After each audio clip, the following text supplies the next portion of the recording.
Assalamualaikum warahmatullahi wabarakatuh. Sebelumnya kami dari kelompok 1 akan mempresentasikan hasil diskusi kami mengenai Majelis Permusyawaratan Rakyat dalam perspektif transisi kedaulatan rakyat. Next.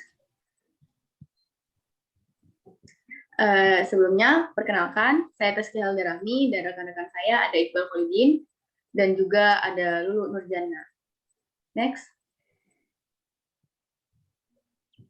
Materi yang kita bahas pada hari ini yaitu poin pertama mengenai Majelis Permusyawaratan Rakyat, yang kedua adalah tugas Majelis Permusyawaratan Rakyat, yang ketiga ada wewenang Majelis Permusyawaratan Rakyat, dan yang keempat ada perkembangan MPR secara kelembagaan, yang terakhir ada dampak politik ke tata negaraannya. Next. Materi pertama mengenai Majelis Permusyawaratan Rakyat. Pada masa Orde Baru tahun 1945 hingga 1965 dan juga pada masa Orde Lama pada tahun 1965 sampai 1999 belum dibentuknya Majelis Permusyawaratan Rakyat. Segala tugas-tugas MPR itu sebelumnya dipegang oleh Presiden dan juga dibantu oleh Komite Nasional. MPR yang sebelumnya adalah lembaga negara tertinggi melalui amandemen Undang-Undang Dasar Negara Republik Indonesia tahun 1945, di era reformasi menjadi lembaga negara setara dengan lembaga tinggi negara lainnya seperti Dewan Perwakilan Rakyat dan juga Dewan Perwakilan Daerah. Majelis Permusyawaratan Rakyat sebagai pelaksanaan kedaulatan rakyat diakhiri dan hal ini dialihkan sebagai milik rakyat. MPR tidak lagi terlampau dominan dan menjadi alat legitimasi rezim sebagaimana di masa Orde Baru. Ruang politik transisi yang dihadapi mempersyaratkan kemampuan MPR dalam menerjemahkan dinamika pelaksanaan setiap tugas dan wewenang sebagai lembaga negara. Selanjutnya, reformasi ketentuan perundang-undang terkait kelembagaan negara, khususnya di antara DPR, DPD, dan juga MPR, memberikan dampak terhadap dua aspek. Aspek yang pertama itu adalah terkait hubungan DPR dan juga DPD, sedangkan aspek yang kedua itu adalah tentang hubungan DPR dan juga Presiden. Masing-masing aspek berdampak dari reformulasi ketentuan kelembagaan negara tertinggi. Didasarkan pada konteks pencapaian sistem politik yang demokratis dalam rangka mewujudkan kedaulatan rakyat melalui instrumen politik pemilu. Pada tataran pelaksanaan masing-masing fungsi kelembagaan negara, MPR dapat menjadi muara dari proses pertarungan kekuasaan antara kekuatan politik yang bersaing baik di tingkat DPR, DPD, ataupun di tingkat internal koalisi eksekutif. Muara politik ini secara kelembagaan tampak membutuhkan MPR dalam mengelola transisi kedaulatan rakyat yang dijalankan melalui pemilu, agar tidak dibajak oleh konflik kepentingan elit. Next. Selanjutnya, sebelum amandemen Undang-Undang 1945, MPR sebagai lembaga tertinggi, tetapi setelah amandemen Undang-Undang 1945, kedaulatan dipegang langsung oleh rakyat dan dilaksanakan sesuai konstitusi. Konstruksi kedaulatan rakyat seperti ini menyebabkan MPR bukan lagi sebagai lembaga negara yang paling tinggi, tetapi menjadi lembaga negara yang sama seperti lembaga-lembaga negara lainnya. Melalui amandemen 1945, terjadi transisi politik kedaulatan rakyat yang mengharuskan MPR untuk melakukan penataan ulang konteks realitas pelaksanaan tugas dan juga fungsi dalam rangka konsolidasi demokrasi. Selanjutnya,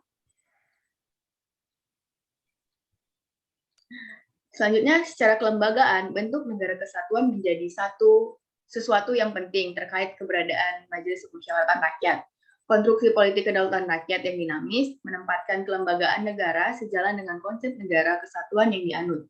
Hal ini sesuai dengan prinsip kedaulatan rakyat yang disandangnya. Melalui keberadaan supremasi parlemen pusat, C.F. Strong menyebutkan bahwasannya kedaulatan negara memiliki dua aspek. Aspek pertama itu adalah aspek internal, dan aspek yang kedua itu adalah aspek eksternal. Kedaulatan internal itu merupakan supremasi seseorang atau sekumpulan orang dalam negara terhadap individu-individu atau berbagai perkumpulan dalam wilayah yurisdiksinya. Adapun kedaulatan eksternal didefinisikan sebagai kemerdekaan absolut suatu negara sebagai keseluruhan dalam kaitannya dengan negara lain. Next. Selanjutnya, tugas dan wewenang Majelis Permusyawaratan Rakyat akan disampaikan oleh Lulup. Pada Lulup, dipersilakan. Ya, terima kasih untuk Taskia. Kemudian saya akan menyampaikan terkait tugas dan wewenang Majelis Permusyawaratan Rakyat atau yang biasa dikenal dengan MPR.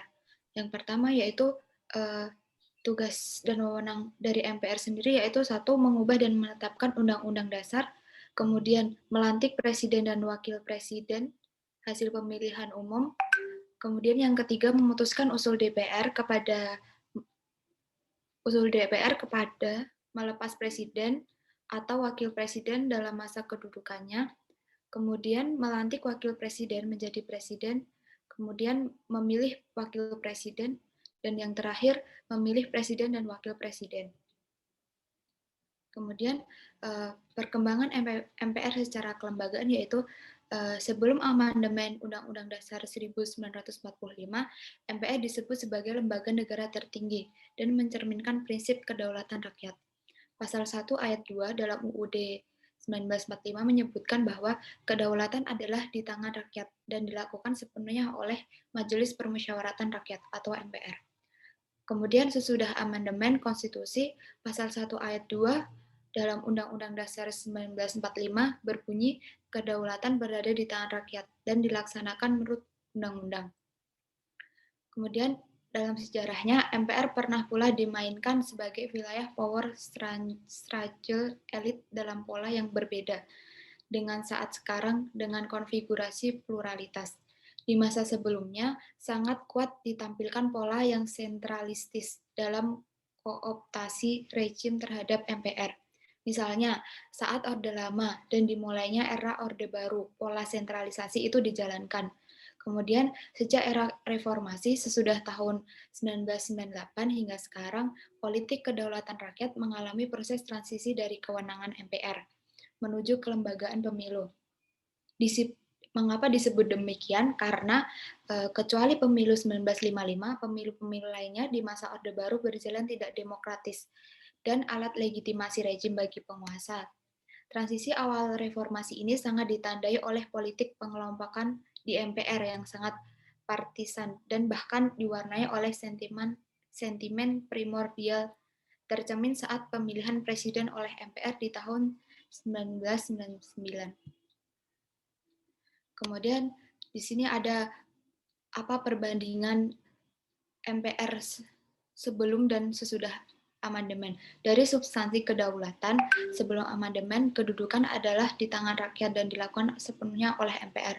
Pasca amandemen, kedaulatan berada di tangan rakyat menurut undang-undang. Kemudian di bidang perangkapan jabatan, sebelum amandemen, sebagian anggota MPR merangkap sebagai anggota MPR. Pasca amandemen, tidak ada perangkapan jabatan. Kemudian dalam bidang fungsi legislasi, ada sebelum amandemen ada di DPR. MPR mengeluarkan produk hukum berupa ketetapan MPR yang keberadaannya sangat rancu.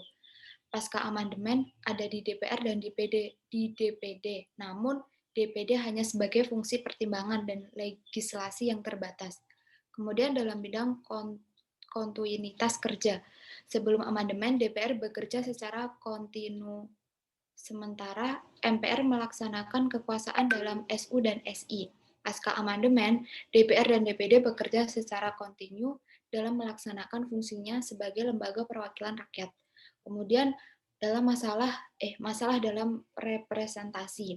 Sebelum amandemen, utusan golongan atau UG dan utusan daerah atau UD dalam kenyataannya tidak mempresentasikan kelompok masyarakat yang diwakilinya, sebab mereka tidak memiliki kewenangan secara khusus dan sistem perwakilan itu sendiri tidak relevan dengan kondisi yang berkembang.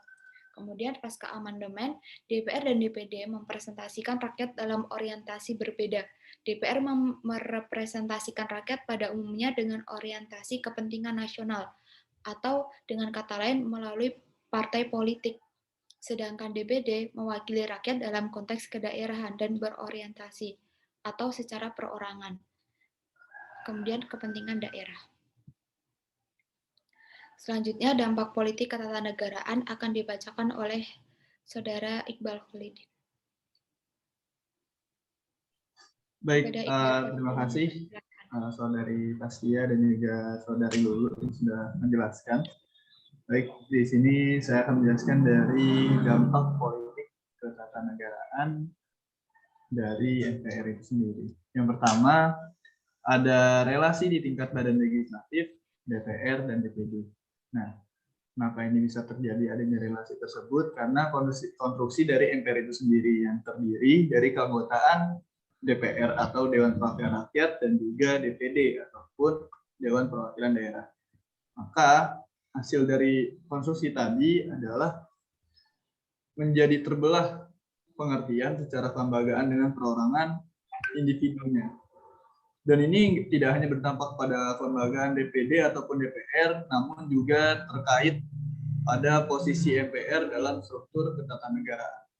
Nah, di samping itu pula, di antara sesama fungsionaris ataupun elit partai pun masih sering terjadinya rebutan jabatan apabila tidak adanya pembagian jatah lah, kalau bisa disebut, yang bersifat hati-hati. Nah, ini akan menyenggol dari kepentingan-kepentingan di setiap partai itu sendiri. Sehingga nantinya akan ada perpecahan politik secara internal. Lanjut. Baik. Nah, dalam kerangka tersebut, di antara DPD ataupun DPR, ada suatu hal dasar bagi MPR untuk menentukan sikap. Mengenai apa? Mengenai kewenangan konstitusional. Maka, selama formulasi dari hubungan DPD ataupun DPR yang berjalan selama ini bisa disebut tidak seimbang, bahkan hanya memenuhi dari aspek prosedural saja. Nah, hal ini bisa dilihat dari mana? Hal ini bisa terlihat pada pelaksanaan fungsi legislasi parlemen yang masih terlalu kuat dipegang oleh Dewan Perwakilan Rakyat. Sehingga DPD sendiri yang merupakan salah satu elemen MPR lebih sering ataupun cenderung hanya menjadi pengusul ataupun memberi masukan dalam rapat-rapat dan pendapat.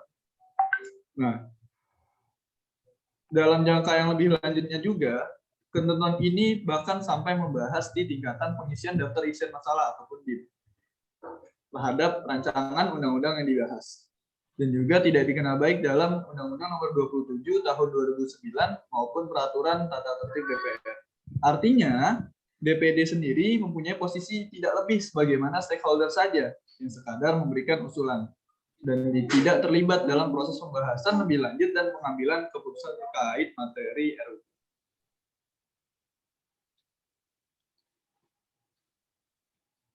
Baik, yang kedua dari dampak tersebut adanya hubungan eksekutif dan legislatif.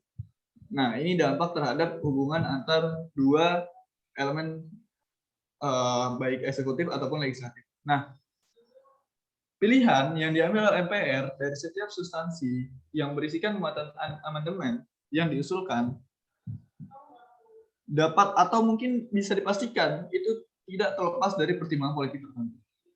Contoh, pada saat usulan memperkuat posisi DPD melalui amandemen Undang-Undang Dasar 1945 oleh anggota Dewan Perwakilan Daerah periode 2004 sampai 2009. Nah, dalam hal tersebut ada korelasi dengan keinginan eksekutif untuk memperkuat sistem pemerintahan presidensial. Nah, hal tersebut dari mana? Terlihat dari penegasan sistem presidensial dalam konteks yang ke arah politik impeachment dan tidak didukung oleh fakta demokrasi antara relasi dari DPR dengan eksekutif yang harusnya bersifat checks and balance. Sehingga penggunaan hak-hak DPR ya, khususnya dalam hal interpelasi, hak angket, dan juga hak menyatakan pendapat yang merupakan awal bagi entry point menuju impeachment itu tidak terlihat. Lanjut.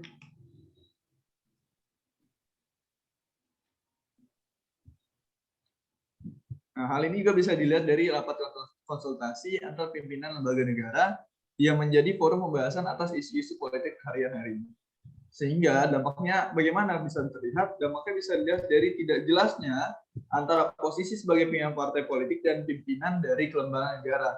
Sehingga tidak jarang dapat memancing sebuah polemik atau mungkin bahkan konflik of interest. Nah, berbagai tanggapan respon isu sesaat sangat kuat diwarnai oleh kepentingan politik koalisi dan hubungan DPR terhadap eksekutif. Fenomena politik ini menjadi suatu fenomena politik yang merespon isu secara sesaat yang mendominasi dari Majelis Permusyawaratan Rakyat secara tidak langsung merupakan implikasi dari posisi MPR itu sendiri yang tidak lagi menjadi lembaga negara tertinggi. Next.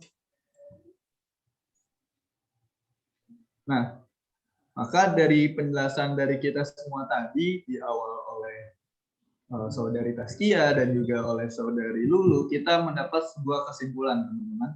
Yaitu dalam kesimpulan ini adalah MPR merupakan lembaga negara tertinggi yang memiliki sejarah panjang kalau bisa dibilang, dan juga merupakan pelaksana dari kedaulatan rakyat. Jika kita menarik dari sisi paham negara integralistik dari Supomo dan pemikiran dialektik dari Hegel, Spinoza, dan Muller, yang dimana akan kita lihat bahwa posisi MPR sangat diwarnai dan ditempatkan sebagai lembaga negara tertinggi dari hal tersebut.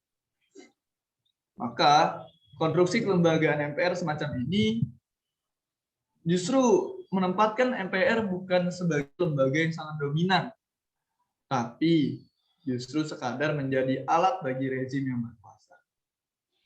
Maka pasca amandemen Undang-Undang Dasar 1945, MPR bukan lagi menjadi lembaga negara tertinggi, dan konsep kedaulatan rakyat dipegang langsung oleh rakyat melalui aspirasi yang disalurkan dalam pemilu.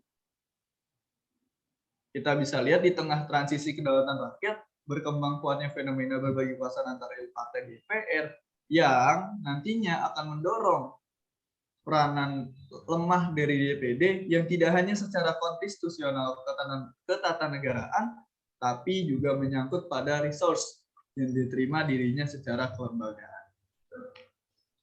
Lanjut. Baik, terima kasih kepada Saudari Lulu dan juga Saudara Iqbal atas penyampaiannya. Demikian hasil presentasi kami mengenai Majelis Permusyawaratan Rakyat dalam perspektif transisi kedaulatan rakyat. Jika ada yang ingin bertanya atau ada yang ingin diskusikan, bisa langsung saja di kolom komentar YouTube yang nanti akan kami upload ini. Sebelumnya kami ucapkan terima kasih kepada teman-teman semua yang sudah mau menonton. Lebih dan kurangnya kami mohon maaf. Pada Allah kami mohon ampun. Kami akhiri. Assalamualaikum warahmatullahi wabarakatuh. Waalaikumsalam.